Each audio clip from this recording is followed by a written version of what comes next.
ನಮ್ಮ ಟೀಮ್ ಇಂಡಿಯಾದ ಆಟಗಾರನಾದಂತಹ ಕೇದಾರ್ ಜಾಧವ್ ಕಡೆಯಿಂದ ಒಂದು ಬಿಗ್ ಅಪ್ಡೇಟ್ ಬರ್ತಾ ಇದೆ. ಏನಪ್ಪಾ ಅದು ಬಿಗ್ ಅಪ್ಡೇಟ್ ಅಂತ ಅಂದರೆ 73 ODI ಪಂದ್ಯಗಳು ಹಾಗೂ 9 T20 ಪಂದ್ಯಗಳನ್ನು ಆಡಿದಂತಹ ನಮ್ಮ ಕೇದಾರ್ ಜಾಧವ್ ಅವರು ಇನ್ನು ಮುಂದೆ ಕ್ರಿಕೆಟ್ ಆಡಲು ಅಸಾಧ್ಯವಾದ ಕಾರಣದಿಂದಾಗಿ ತಮ್ಮ ಎಲ್ಲ ಫಾರ್ಮ್ಯಾಟ್ ಕ್ರಿಕೆಟ್ಗೂ ವಿದಾಯವನ್ನು ಹೇಳುತ್ತಿದ್ದೇನೆ ಎಂದು ತಮ್ಮ ಸೋಷಿಯಲ್ ಮೀಡಿಯಾ ಖಾತೆಯಲ್ಲಿ ಪೋಸ್ಟನ್ನು ಹಾಕುವ ಮೂಲಕ ತಮ್ಮ ರಿಟೈರ್ಮೆಂಟನ್ನು ಅನೌನ್ಸ್ ಮಾಡಿದ್ದಾರೆ ಗೆಳೆಯರು.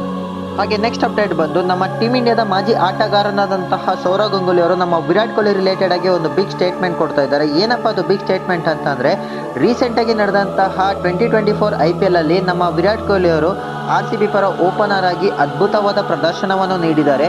ಇದನ್ನು ಕಂಡಂತಹ ಸೌರವ್ ಗಂಗೂಲಿ ಅವರು ಈ ಬಾರಿಯ T20 ವರ್ಲ್ಡ್ ಕಪ್ಪಲ್ಲೂ ಸಹ ನಮ್ಮ ವಿರಾಟ್ ಕೊಹ್ಲಿ ಅವರೇ ಟೀಮ್ ಇಂಡಿಯಾ ಪರ ಓಪನರ್ ಆಗಿ ಕಣಕ್ಕಿಳಿಯಲಿ ಎಂದು ಆಶಿಸುತ್ತೀನಿ ಎಂಬ ಒಂದು ಬಿಗ್ ಸ್ಟೇಟ್ಮೆಂಟ್ ಕೊಡ್ತಾ ಇದ್ದಾರೆ. ಸೊ ಈ ವಿಡಿಯೋಯಿಂದ ನಿಮ್ಗೇನಾದ್ರು ಸ್ವಲ್ಪನಾದರೂ